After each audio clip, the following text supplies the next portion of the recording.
The good news is I'm in remission, y'all. Like the video, subscribe to the channel, and turn on those notifications. And once you're done, leave a comment down below and I just might end up responding. Professional wrestling is quite the interesting sports entertainment. What other sports entertainment do you know of where the athletes can so frequently find themselves in a position to return to the company, whether that be from absence, injury, or something in between? Well, honestly, who the fuck am I to know? I haven't properly watched sports in about 6 years, seeing as I'm from Michigan and our teams are generally not worth the investment. That's why wrestling's so good. It's predetermined, so it has to be good. No, wait, no. No, it's not. I'm off topic as shit. I'm also D-Wicked, and these are also 10 of the biggest returns of the last year. Number 10, Kevin Owens. Let's start out with the one that just happened. Big bad Canadian man Kevin Owens. While Kofi Kingston deserves in every single vein to be competing at Fastlane for the WWE Championship, Vince McMahon seems to think a little bit differently. Feelings on that aside, and my feelings on that are not of happiness, but of hopefulness. Kevin Owens' in-ring return is definitely huge. First off, he's on SmackDown Live. Good. That's where I prefer him being. Second off, the more I think about this, the more it makes complete booking sense. Like, this is logical. KO's return video packages over the weeks have made him out as a total everyman, nearly the perfect foil to Daniel Bryan. I love this, especially since Kevin still gets to feel like a heel, even though he's returning kind of as a babyface, but he's really just like a prize-fighting family man. It's perfect. I like how this is going. Kofi, get that WrestleMania match, please. What's going on here? Kevin Owens is back. That's what's going on. No, this is not right. You can't take this. Number 9, Matt Hardy. And sticking to the exact same episode of SmackDown Live, Matt Hardy finally made his return alongside brother Jeff to defeat Sheamus and Cesaro just the other night from recording this. While we last saw Matt teaming alongside fellow bizarre-natured Bray Wyatt, I'm actually pretty happy that this is what happened. I think Matt Hardy is better off with Jeff as long as they actually push the whole broken thing finally. And Jeff needed this too, as his time in the WWE title picture was definitely over with. Both of them now have something to do. Now all we need is Bray to get back and do something actually worthwhile. Matt Hardy, legal against Sheamus. Kick out. And a twist of fate from Matt. Number 8, Bobby Lashley. Or is it just Lashley? Genuine question, because I don't pay enough attention. Is he just Lashley now? WWE loves to shorten those names, and I feel like he's just Lashley, right? I know he was just Lashley in TNA, but has anyone actually heard the name Bobby lately? Is that a thing? Am I losing my damn mind? Okay, aside from his name, the man returned last year to a fairly thunderous crowd reaction, and then nothing ever came close to hitting that height again. I mean, Jesus Christ. He was used terribly. Bobby Lashley can be great, but wow. Throwing him in, I believe he fought Roman in the main event of a pay-per-view. He had the whole Sami Zayn sisters thing. I mean, Jesus Christ, they did not know what to do with this man. They looked a little bit up from there. They gave him Leo Rush. They gave him the Intercontinental Championship and all that, and it was pretty fun. Got a little stale, and now he's back to nothingness, and he just jobbed out to Braun on Raw. So I really don't know where this is supposed to go. But hey, guys, Lashley's back. Okay, I just looked it up. He still is Bobby Lashley. No way. Yes way. Bobby Lashley is back. Number 7, Hornswoggle. Do you get it? Do you get it? The biggest returns of the last year, and I included the shortest person to ever wrestle for the WWE. Do you enjoy the comedy style here at Watch WWE? Well, regardless of if you do or don't, I quite enjoyed seeing Hornswoggle return as a one-off for the greatest Royal Rumble last year, because who doesn't love Hornswoggle? I mean, there was his involvement with DX that one time, and the whole Vince McMahon's bastard son thing, and the whole being a literal fucking leprechaun. But hey, he did have the WLC match, which despite its name being WLC, and despite the fact that he wrestled it against a man bull, it was somehow fantastic, so I can't knock it. But I do still want an explanation as to how Hornswoggle and El Torito put on a miniature TLC match, and it was actually good. Hornswoggle now with Kofi, kicks it up on his shoulders. It's no physics. way. There is no way. Oh my God, a Samoan drop.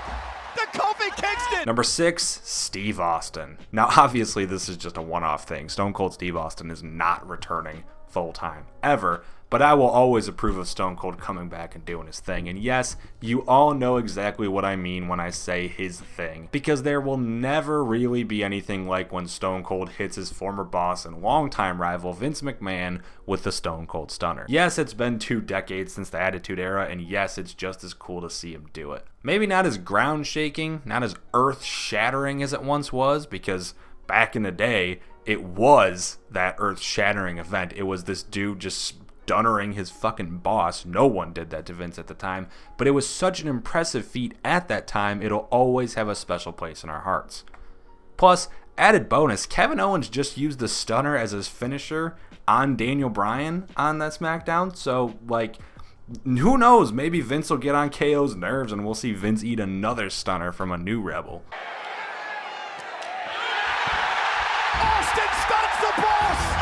Austin stuns Mr. McMahon! Number 5, the Hurricane. Yes, we have another joke entry from the Greatest Royal Rumble showing up on this list, and while I mostly included Hornswoggle just for a really bad short joke, I actually think Hurricane showing up was fantastic for the future of the WWE. I can only imagine what me saying that sentence might put in the mind of people watching this video. No, I don't think Hurricane is some kind of prophet, and I don't think his return will save WWE, nor do I even think he's ever going to show up again after the Greatest Royal Rumble happened. What matters to me is the fact that WWE went out of their way to find someone they knew we would all love to see pop up and make a cameo at a Royal Rumble, like they used to do much more often. Someone who's also been critical of WWE on Twitter. The 2016 Royal Rumble was the first one I ever watched live, and you can seriously only imagine the disappointment I had after seeing so many fun clips of surprise entrants in previous years, and then the only real shocks being AJ Styles and Sami Zayn. Both of which were great, don't get me wrong, but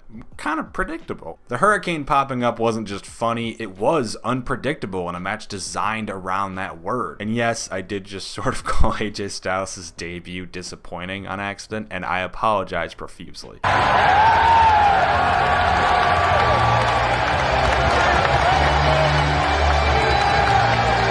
Number 4, Rey Mysterio. 3 for 3 on Greatest Royal Rumble returns, and while this one could have easily fizzled out into another one-off just like the other two, Rey proved that he doesn't just still have it by returning full-time to the SmackDown Live roster, he showed that he honestly might be in the peak of his fucking career. Rey's busting out moves and counters in 2019 that I don't think I've ever seen before, and it is fucking fantastic. His feud over the last couple months with Andrade has been in-ring spectacularity. Spectacularity. Is that even a word? I don't know. I'm just that excited at the prospect of seeing my childhood favorite wrestler putting in the best work of his goddamn career. Viva la Raza, Rey. I know that was Eddie's thing. Booyaka, booyaka, Rey. Mysterio looks to be in unbelievable shape. Welcome back, Rey. What's he doing here? Can you imagine the headlines tomorrow? Number 3, Dean Ambrose. While it may look as though Dean's return fizzled out poorly, that's because it did. Credit where it's due, the return itself was electric, and for a while Dean looked like he'd be at his absolute peak unfringed Ambrose. But that kind of fizzled out. But right as it could have been considered stale, boom! Heel turn. Just what he needed, right? Well, that fizzled out really poorly as well. So poorly that Dean requested his fucking release. Yeah, I think this is significant in a good way, because I don't want Dean to leave the WWE, obviously. I don't want to see Dean out of the company that I watch the most. I do want to see Dean prosper and fulfill what his talents behold, though, which is a lot more than he's doing right now. Whether he goes to AEW, New Japan, Ring of Honor, or elsewhere, I really look forward to seeing the even bigger return of Dean Ambrose whenever it does hit. Oh my! Look who's here! Number 2, Roman Reigns. The good news is I'm in remission, y'all. 4 months. It took Roman Reigns 4 months to topple leukemia. Cancer just got fucking buried. Little bitch ass leukemia ain't got shit on the big dog. Holy shit. Seriously, congratulations of the utmost to Mr. Roman Reigns. Man of the hour, man of the goddamn month, seeing as it only took 4 for his recovery. That is some literal John Cena shit right there. When people were calling him the next John Cena, no one could have possibly seen how literally Roman would take it. Props to the man, and here's hoping that piece of shit leukemia stays far, far away from the big dog, as well as anyone watching this video now. You are now blessed from leukemia. Enjoy. Here's hoping WWE finally uses him correctly, because it would really be a travesty to see him end up being booed in the same amount of time it took him to heal up. So with that being said, the big dog is back! And number 1, Batista. I really, don't get me wrong, guys. I really wanted to give Roman that number 1 spot. I did. I'm so fucking happy for the guy, but I had to sit back in awe while watching Raw live this week. Something I normally don't do, but between a Roman health update and Ric Flair's birthday celebration, they were obviously going to do something big, so I decided to go for it. Batista's return not only deserves to top this list, but when we inevitably bring you the greatest returns after some time settles to let even more returns in, I can't help but feel like I already know what's going to be on top of that list too. I mean, in terms of just the return itself being singled out, this was perfect. Build up in reference to a big event that caps off Monday Night Raw, lead us into it, and then completely swerve us with a big surprise return by having the centerfold of that event be brutally attacked by Batista. I love it. Take my goddamn money. I don't care how bad the Triple H match ends up being. I really don't, because this return, singled out on its own, oh, I just loved it so fucking much. Hey, Hunter. Do I have your attention now? And those are the 10 biggest returns of the last year. What are your thoughts? Let us know in the comments down below after liking the video, subscribing to the channel, and notification saying that bell.